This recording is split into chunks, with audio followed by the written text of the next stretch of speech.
Hi, my name is Rachel Turner and I'm a licensed builder, and it's my pleasure today to show you through our latest renovation, our modern farmhouse. The design of the home is really a mix. We've tried to keep a lot of the original features, but adding all of the mod cons. One thing I really love about this block is that it's a sloping block. It slopes down and away from the main street. That creates an opportunity for us to create this split level and achieve these really high ceilings of 3.7 meters. And I love that the dining area just flows straight out to our beautiful big back deck with this set of 3 French doors. Over here is our beautiful modern farmhouse style kitchen. We took a bit of a risk and we've gone with this navy charcoal island color. I love how it contrasts with the marble bench tops.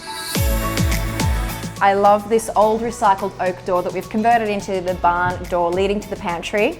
And something a little bit different, we've created these produce drawers for your potatoes and your onions. I think they're just something a bit special.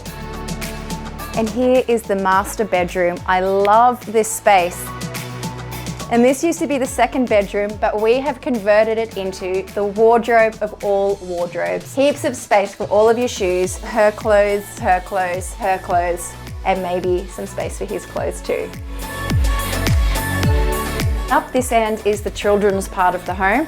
We have another 3 bedrooms, and out here the view is just stunning.